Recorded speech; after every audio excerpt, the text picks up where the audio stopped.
오늘은 자동차 인터페이스 변화에 대해서 짚어보겠습니다. 큰 주제는 디지털합니다. 여기에 인공지능이 추가되고 있습니다. 벌써 챗 GPT를 채용했다고 하고 있는 브랜드가 있습니다. 우선 현대 그랜저를 중심으로 그동안 어떤 그림이 달라졌는지 살펴보겠습니다. 맨 왼쪽에 있는 게 2002년형 그랜저입니다. 우드 트림이 많이 사용되어 있죠. 지금은 좀 허접해 보이지만 그때만 해도 굉장히 고급스러웠고 비싼 차의 대명사를 여길 정도로 많은 사람들이 선호했던 것입니다. 그리고 오른쪽 위에는 마찬가지 2005, 그랜저인데 2005년형입니다.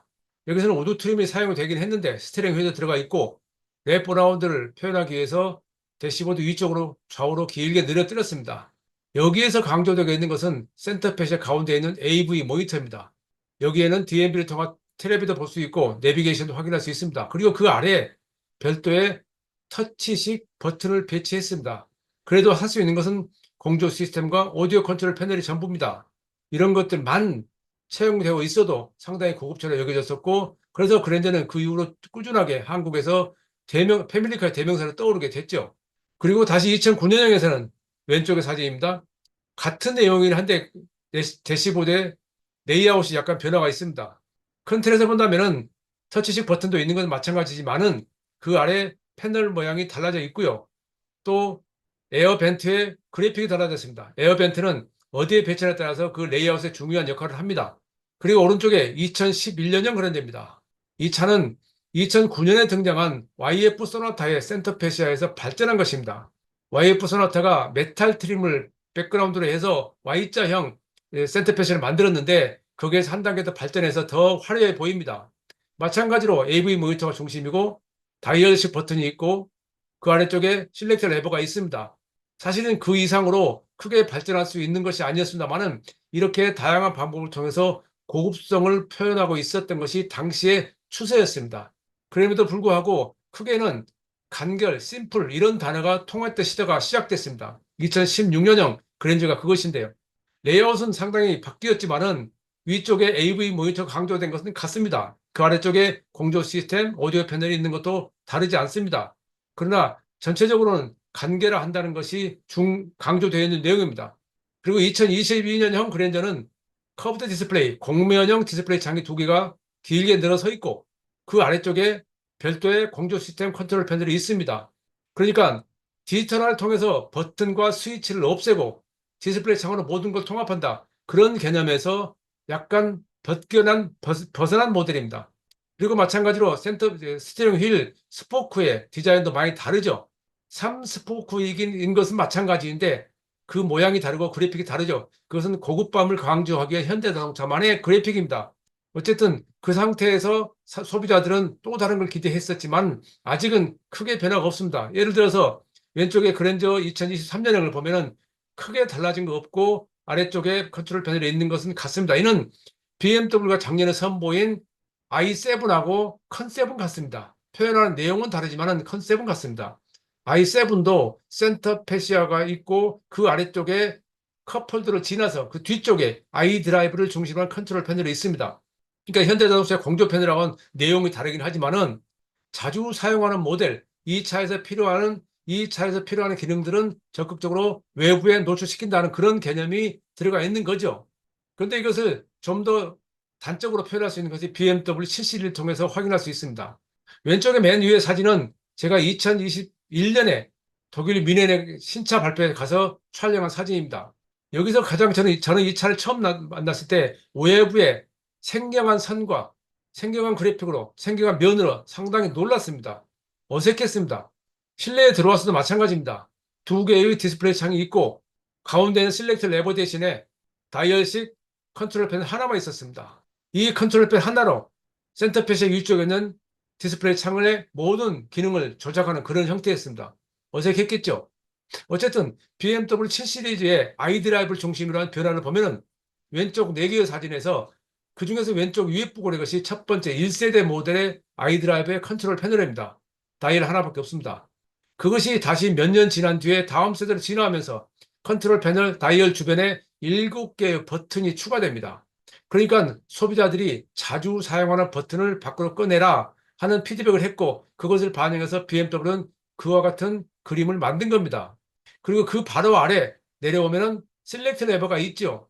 이 실렉트 레버 오른쪽에 컨트롤 패널에 들어갑니다. 이 경우에 마찬가지로 기존에 하나밖에 없던 경우에서 상당히 복잡해져 있다는 것을 알 수가 있죠.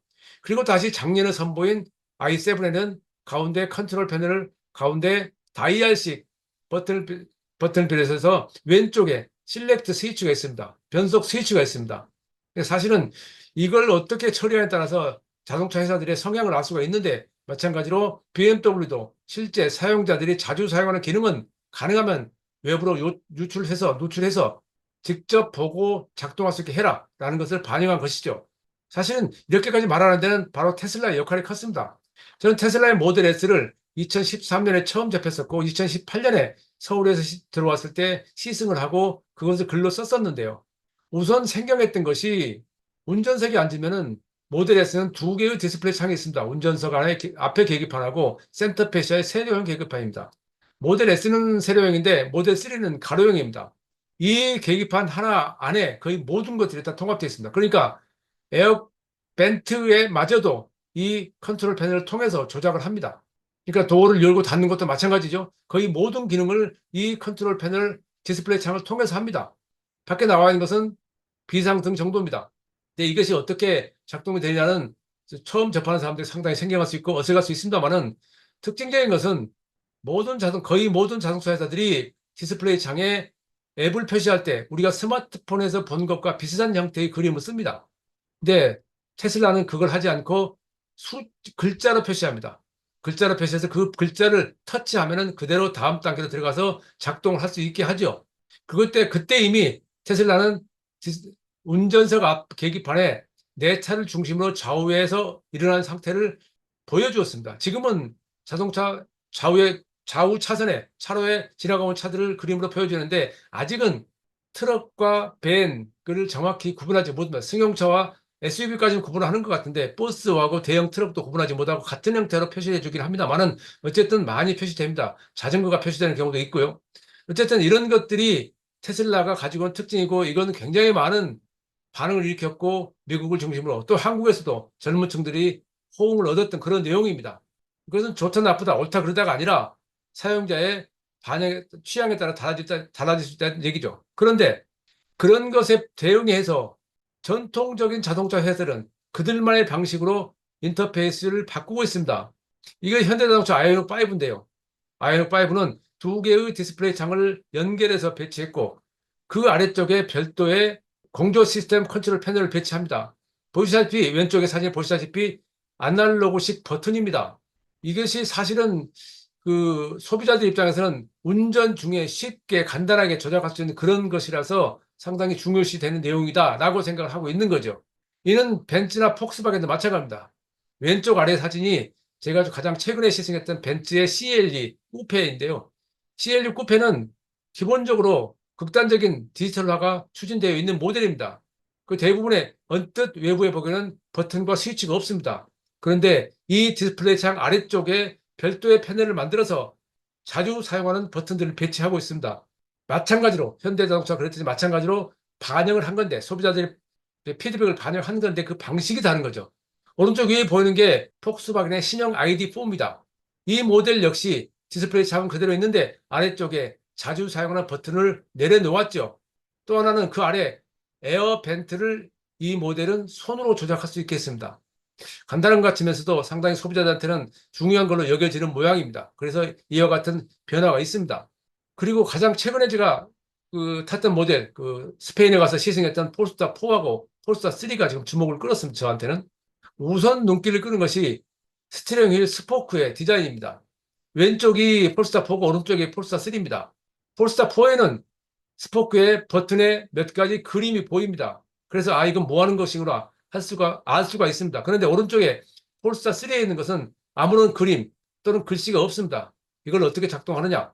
센터 페시아의 디스플레이 창을 통해서 만약에 내가 사이드 미러에 조절하고 싶다. 그러면 사이드 미러 항목으로 들어가서 조작 버튼을 스위치해서 그 놓고 이쪽에 스포크 상의 버튼을 통해서 조작을 합니다.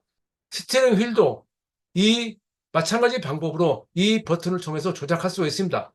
그리고 ACC, 그러니까 어댑티브 크루즈 컨트롤 기능도 이 버튼을 통해 조작할 수가 있습니다. 그러니까 이 버튼이 그림상으로는 간단한데 그 하는 일이 굉장히 많습니다.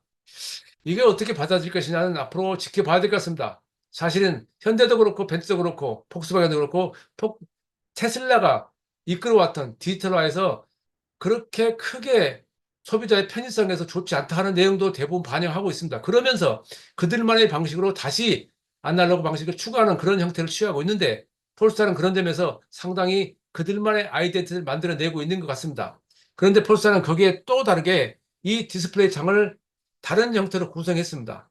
디스플레이 창이 테슬라와 달리 화려하게 앱을 쓰고 있고 그 앱을 터치해 들어가면 다양한 그래픽이 나타나는데 물론 그 안으로 들어가면은 오렌지색과 노란색, 빨간색 색깔을 사용할 수 있는 그런 기능이 있습니다. 그러니까 기본 컬러는 오렌지색이고요.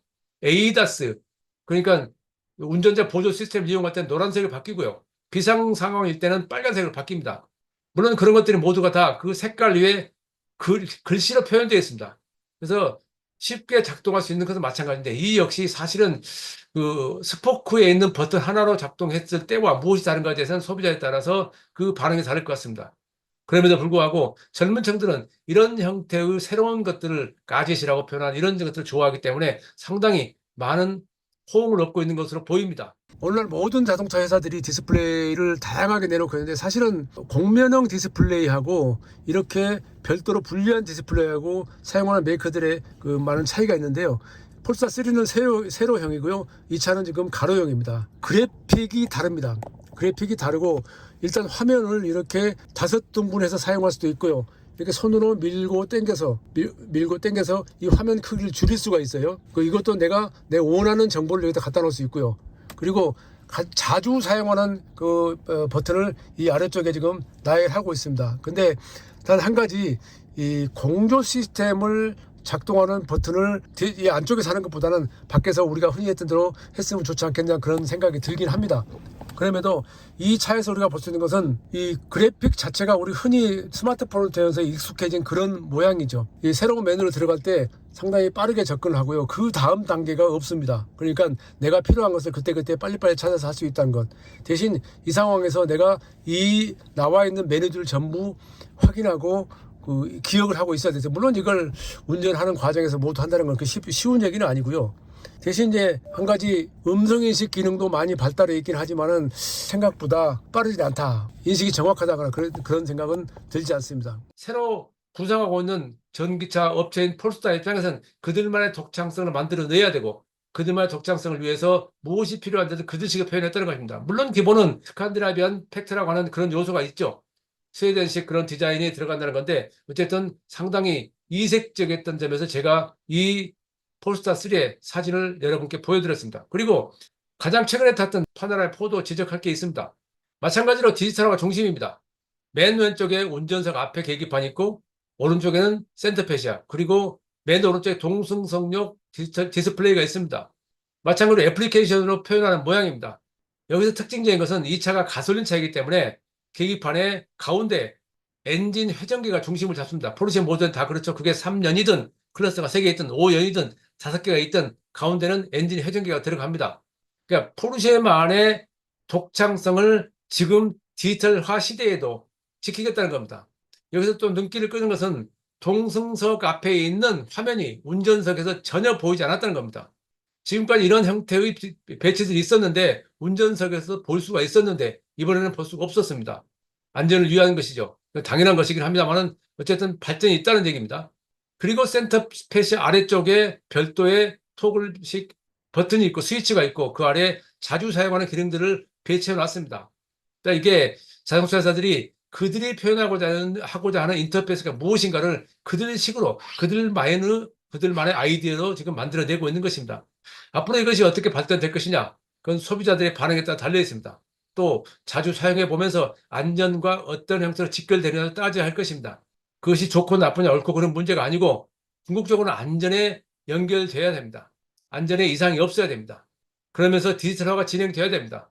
자연스럽게 우리가 스마트폰에 익숙해지듯이 자동차에서도 이런 디지털화에 익숙해질 것입니다. 그리고 그 기능들은 점점 더 늘어날 것입니다. 그러나 여기서 이제 앞으로 SDV라고 하는 기능으로 발전했을 경우에 어떤 형태가 나타날지는 또 다른 얘기가 되죠. 물론 이미 오래전부터 우리는 내비게이션 지도는 무선으로 업데이트해 왔습니다. 그거 말고 실제 우리가 단지 업데이트만 통해서 새로운 기능을 추가해서 물론 비용을 지불하겠죠. 그렇게 되는 시대가 또 올 겁니다. 그만큼 디지털화는 피할 수 없는 명제입니다. 그 명제를 지금 상황에서는 이렇게 자동차 회사들이 반영하고 있다라는 것을 정리해 봤습니다. 오늘 내용은 여기서 마치겠습니다.